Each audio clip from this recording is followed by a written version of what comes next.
Welcome to the SEC Unfiltered channel. I am your host, Dave Shumate. I am here reacting to all Wednesday night's matchups. There was 4 of them. It's pretty good games across the board there. Auburn keeps things rolling. Got the 79-56 win over Kent State. Rick Barnes and the boys, big second half for Tennessee, getting the 92-57 win over the Montana Grizzlies. And Arkansas, Cal and the boys, Big Z took Big Z in them late to kind of separate from the Troy Trojans, who aren't a bad Sun Belt team this year, but Arkansas getting the big win at home. And Vanderbilt getting a good Power 4 win over an ACC team, a new ACC team in the Cal Bears. Been granted with an interim coach, but still shooting over 60% from the field. That is a big win for Vanderbilt, 85-69. Like I mentioned, big win for Mark Byington in his first year in Nashville. We will talk about all 4 of those games, guys. But before we get started, this reaction is brought to you by our buddies over there at RHOBACK. Go to RHOBACK.com and use code SECU for 20% off your first purchase, guys. I mean, we all know RHOBACK. Come on, if you're a male, especially in your 20s, 30s, shoot, even 40s. My father's age, got him something for Christmas. Always phenomenal stuff. Your favorite university, your alma mater. You can go get anything for winter, spring, especially with all that coming up this next few seasons. I encourage you to go use and tell them that your buddies from over at SEC Unfiltered sent you guys. But use code SECU for 20% off your first purchase. Let's get right to it. Auburn keeps rolling, folks. Auburn keeps rolling across the board. Pulling up the box score so you have a visual here as we talk through this. And again, guys, before we get started, there's not going to be a lot of just numbers crunched in this because it's so early in the season. You're going to hear me, let me preface it, you're going to hear me talk a lot about KenPom. I'm a big KenPom guy. I know a lot of people are. As we get deeper in the season, I'm going to talk a little more about KenPom. But as of right now, I just feel like there's really no point, right? It's too early in the season. We're 3 games in for a lot of teams. But again, Auburn get the 79-56 win. Auburn up 14 at half. Let it get down to 4 or 5, just off the top of my head in the second half. Got on a little run there. The Golden Flashes. I thought Kent State, from a MAC standpoint, does some really good stuff from stats. Challenged Auburn a little bit when Auburn was mixing up that rotation, when Bruce was trying to figure out what he wanted to do. I mean, Johni Broome doing Johni Broome things, guys. At 18 points off 8 for 12 from the field. 10 boards. I mean, that's pretty consistent for Johni Broome right there. I mean, you can fully expect he's going to go get you anywhere from 16 to 20 a night and go get you anywhere from 9 to 12 boards. Him and Mark Sears, Johni Broome and Mark Sears are the 2 most consistent guys night in, night out in this league. And if you don't know who Mark Sears is, then I'm a little surprised you're listening to this. Obviously, the 1-2 guard over there at the University of Alabama. But Johni Broome doing consistent things. Like I said, one of the more, not only in the SEC, but in the country, man. Just a double-double machine. Other was Chad Baker-Mazara. Was kind of gaslighting some. So you can tell, big energy guy. He kind of takes over a little bit. He's that KD Johnson guy for him this year a little bit. I mean, where did KD go? George Mason, he transferred to. Auburn fans, put it in the comments. But, yeah, I mean, Chad Baker-Mazara kind of seems like he's that gaslight. He's that microwave. It kind of ignites the energy. I thought Denver Jones is really good from a guard perspective over there. 3 for 8 from the field, 2 for 7. But it wasn't just his shooting. And, again, those numbers just raw don't sound great. He can defend, dude. He's a very good defender at that guard spot. You like what he's doing. Miles Kelly obviously didn't light it up like he did last week at Auburn. Then off the bench, I'll say this, the most improved player I've seen in the league so far this year. From last year, from 2023-24 season to the start of the 24 season. Chaney Johnson, right? It's got to be Chaney Johnson. Again, didn't play a ton last year. Played a little, but didn't play a ton because you had Jalen Williams still on the team. But very improved. 8 from 11 from the field, 2 for 3 from behind the arc. 5 boards in total right there, 18 points. I mean, Bruce Pearl said after the game, the hardest worker on our team. And that you love to see that. Again, I had big question marks for Chaney Johnson coming into the season. That's why I had Auburn kind of finishing 4th. Again, I thought Auburn was for sure an NCAA tournament team. Finishing 4th in the SEC is really good. As you saw in the updated power rankings, I had him at 1, and I think that's very fair with the win over Houston. But Chaney Johnson, to my point, he was going to be an X factor for this team, where I think he was going to have to play well if Auburn wanted to really exceed the expectations set for them in the preseason, which were high. I saw everybody who was a reputable college basketball person have Auburn making the tournament as a high seed. But Chaney Johnson, if he continues to improve, takes them to that next step. I think he can take them to that next step. The issue will be, can he consistently do it as we start getting the league play? Todd Pettiford had the big game against Houston, cooled off a little bit, 3 for 6 from the field, 1 for 4 from the arc, but still 9 points for the true freshman. So overall, good night for Auburn. The second half, a little let down a little bit. But guys, we got to remember, transfer portal, these mid-majors get better too. I mean, is there much difference between a 3 to 4 year, 21, 22-year-old, even 22, 23-year-old standpoint, guys that have played a lot of college basketball? Is there much difference between that guy maybe has a lower ceiling than the 5-star McDonald's All-American coming in at 17, 18 years old, but again, doesn't have, but that 17, 18-year-old McDonald's All-American doesn't have the experience that these kind of guys, these lower ceiling, higher floor guys, the mid-major, even a lot of them transferred into the Power 4 level as well. It's just interesting that basketball, as we all know, college basketball has gotten older. And that's why I think you see a lot of closer matchups in these group of 5, like against these SEC teams versus MAC teams, for example. Again, Auburn, this game was never in doubt. I never for a moment thought Kent State was going to win this game between the 40 minutes from tip to when it finished after 40 minutes of game time. They did let them, they slacked off a little bit. You know, that's something Bruce Pearl probably deep in his head's like, hey, look, we just got a 23-point win.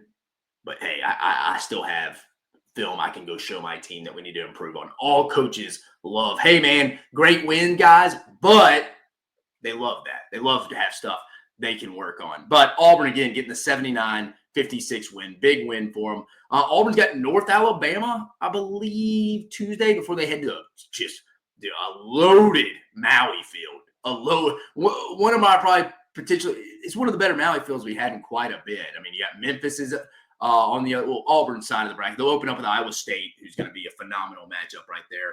And then they would play either the winner at Dayton, North Carolina, or I guess the loser if Auburn were to lose too. So really in this tournament, you got Auburn, Iowa State, Dayton, North Carolina on one side. Then you got Memphis, UConn, obviously the back-to-back defending national champs, Colorado, and Michigan State on this side. It's a loaded bracket. I mean, where's Shumate at? These boys, is Shumate not in this thing anymore? Well, they used to be in this thing all the time, but they're the host. This is a loaded Maui bracket, folks. That'll be a fun one to watch during Feast Week. Again, one of my favorite times of the season. College rivalry week in college football, and then we got Feast Week, man. Everybody, anyone who's anyone's playing some pretty good competition. But moving on from Auburn, they got it, man. That Maui. I'm jacked for Maui, folks. Vols run away in the second half. Let's bring up the box score for you so we can talk about it. So you have a visual, folks. Let's bring that sucker up. Again, Auburn, Tennessee going to 3-0. Got the win 92-57 over the Montana Grizzlies. Tennessee, this was back and forth in the first half. A single-digit lead, as you can say, the 40-31 win for Tennessee going into half. This was an Igor Milicic Jr. game, guys. 6 for 10 from the fields, 2 for 6 from the three-point line, 18 points. This was his kind of game. Go back and watch the press conference of Montana's head coach. I'm sorry, I forgot his name. I thought he drew up some really good stuff, too, some good sets as well defensively. You could tell they were playing hard in that first half. They had a good game plan. But even he was talking about, look, as good as Igor was, Zakai Ziegler made a lot of those shots open for us. Zakai Ziegler is the straw that stirs the Tennessee drink. And again, that's what I've been saying. They need guys to step up offensively. Again, 92 points. That's awesome against anyone. Solid Montana team. I know they're sitting there at 500 at 2-2 now, but they're better than what that record says. It'll be interesting to see them in the league. But I think Zakai Ziegler's got to be that distributor this year. Again, if you're banking on him, if it's just the Zakai Ziegler, so similar to how Mississippi State kind of relies on Josh Hubbard a lot just to go make plays. I don't know if that sets up to Tennessee's success. I don't really know if that's what Rick Barnes wants to do. So it'll be interesting to see how they channel themselves a little bit, because even Montana's coach said post-game they did some things offensively we did not see on film. And again, Tennessee sets a lot of ball screens away from the ball, sets a lot of screens away from the ball. So you got to be able to play physical and get through those and get over, get under, whatever you're calling in that specific time. So I thought, again, Igor Milicic Jr. was phenomenal, 18 points, but you got to give Zakai Ziegler his flowers as well. 11 points on 7 assists. It's to my point right now. And Zakai Ziegler getting 6 boards to you. It's a hell of a night. 11 points, 6 boards, 7 assists. I mean, it's your point guard. I mean, 5'9", 5'10". So give him credit there. Chaz Lanier, the North Florida transfer. Again, I'm going to stop saying North Florida transfer at some point, because at some point he is a Tennessee basketball player. But just for context, 13 points, 5 for 8, 3 for 5 around the arc, from beyond the arc. He's a guy that's going to step up and make shots. Tennessee's going to ultimately want to hit their ceiling, at least offensively. I'm always going to believe in a Rick Barnes defense. Jemai Mashack doing his thing. I thought Cade Phillips a little disappointing. I think Rick Barnes even mentioned that in his press conference. 4 points, had 3 boards. I mean, he had a really good game against Louisville. You can tell they were coming on. I'm sure Rick Barnes thought the same thing, but he kind of regressed a little bit. And again, I think they're going to need some guys in that front court to step up a little bit more. Like you said, JP Estrella, Cade Phillips, obviously Felix Acaparo, who I think is going to be a really good player by season end here. Tennessee separated in the second half. They adjusted. Again, this is one of the best coaching staffs in the entire league. Again, I mentioned the 2 most consistent players in the league, Janai Broome and Mark Sears. There's not a more consistent coach in Rick Barnes and his staff than the Tennessee Volunteers consistently year in, year out. I mean, you finish top 4 in the SEC. I know Tennessee fans get frustrated with NCAA tournament, not getting past the first weekend. Like, granted, I know they went to the Elite Eight last year. But again, you can't ask for a better coach. Hall of Famer. They do a phenomenal job scheming and adjusting within games. And that's what I love about Rick Barnes. But again, Tennessee getting a big win here from that perspective overall. Really a lot to take from it. Really just how they adjusted in the second half. And I think, again, Zakai Ziegler being that distributor. You want to see high assist numbers when you're going back and looking through the numbers week to week. And again, I can't wait till we get more data. We get more examples that you can go look at KenPom, who I love a lot. So, but again, Tennessee getting a big win there for Rick Barnes. And then before they kind of head in that mean stretch, pulling up the schedule here, they have Virginia and that Bar Mars. Hold on, I'm pulling that up. Here it is. Here's the bracket for that one. It's not a bracket. It's a 14. This is kind of really the next game for Tennessee outside of – let's pull it up right. Sorry, they got it right here. So they got Austin P on the 17th. So, yeah, they got that game, and then they go play in this Bahama – not tournament, but just kind of challenge, it looks like. So it'll be Tennessee, Virginia, and then Baylor, St. John's on the other side. It'll be a winner versus winner championship game and then a consolation game. So you're going to either have Baylor. So Tennessee's going to for sure play Virginia. And then they're going to play either the winner or loser, depending what they do against Baylor or St. John's. And we know Baylor's already beat an SEC team in Arkansas this year, and Pitino's going to have the Johnnies ready. And it's going to be a Tony Bennettless Virginia team. So Tennessee, a lot to work on still. Offense, how is that offense going to shape up? I'm interested in that. I'm really interested. You know what they're going to be offensively. I mean, it's a 60-minute football game almost when you go play Tennessee. We all know that. Next, Arkansas and Big Z hold off Troy. Well, it was not always pretty, folks. It was not always pretty in this game. Let me pull it up for you. Arkansas getting the 65-49 win. They moved to 2-1. Somewhat impressed with Troy from that perspective overall. But again, this game would have probably been a lot closer down the stretch if it wasn't for our guy Big Z. Coming over from Kentucky with Cal, dropping 19, 6 from 8 from the field, 6 of 7 from 3-point. I mean, you from beyond the arc, I should say. I remember watching the game. You're watching it live, and you're just like, dude, Troy can cut into this. Troy can keep knocking away at this. And every time they needed a play from Big Z, he made a big shot in the second half. I mean, he did. He was just making plays across the board. I mean, he's kind of saved it. Him and an under-the-radar player, too. I said it after the Baylor game. If it wasn't for Adu Thero against Baylor, Arkansas probably loses that game by 20+.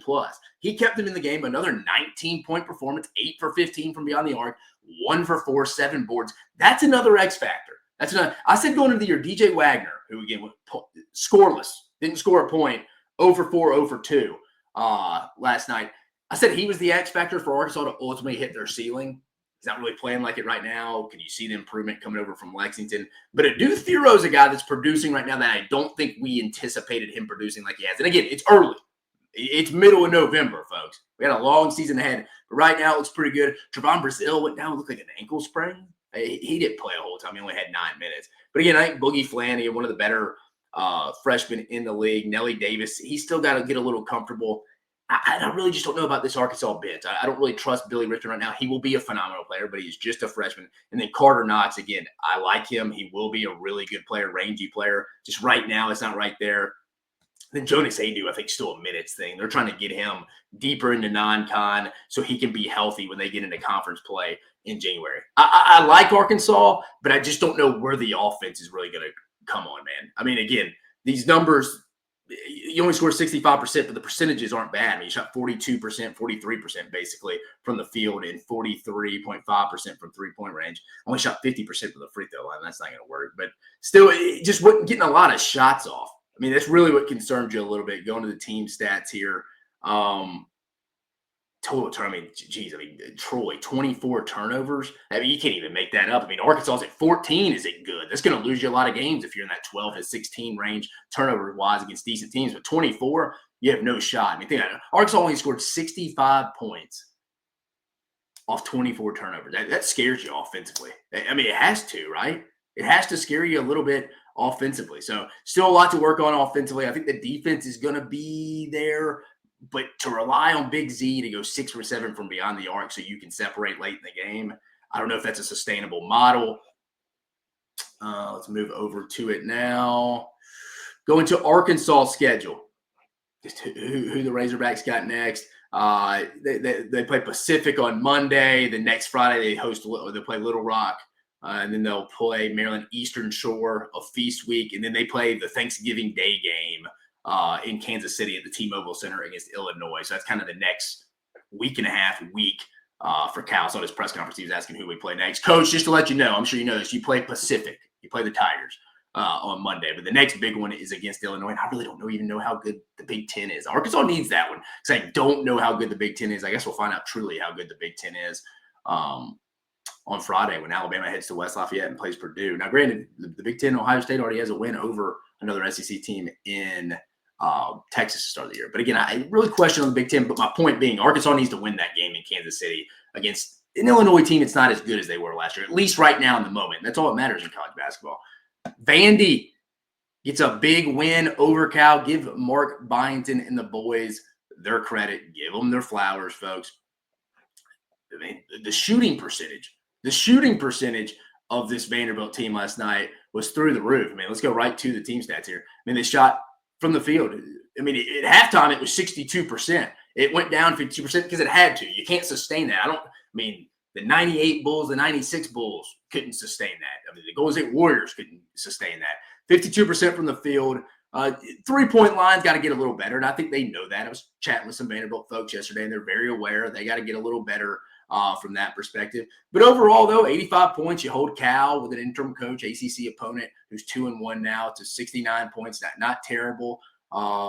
Field goal percentage, 43%, 35. Yeah, not bad overall. I think the shooting has to get better from beyond the arc, though. Shooting's got to get better. Again, another terrible turnover number here for Cal. 20 points in a road game. Not going to win that great number here for Mark Byington and his guys. Only 8, keeping the single digits in today's college basketball with how up tempo it is.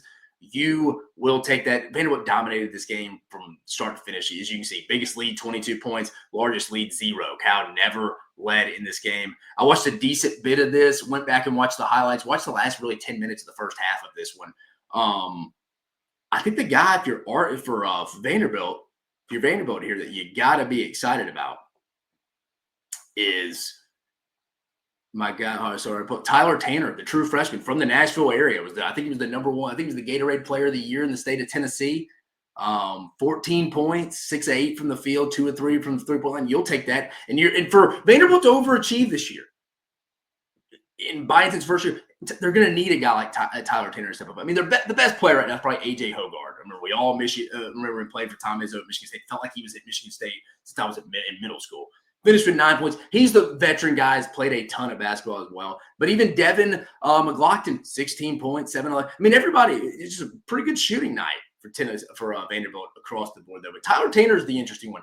Little bit of an X factor there. If the true freshman can get it going, again, I remember watching him a little bit when I was previewing the season back in getting ready March, April, and the signing day and stuff for college basketball. Watching him, that's a good get for Vanderbilt, getting the Gatorade Player of the Year in the state of Tennessee. I believe maybe back-to-back years now that I'm talking about it. But Tyler Tanner, that's good to see. Excited to see that going back in the Rolodex from that perspective. From a Vanderbilt schedule perspective, again, I don't know how good Cal is overall, but again, Vanderbilt 3-0 start. It can't start any better. Your first Power 4 team, you dominated. Your biggest lead was 22 points. Cal never led in this game.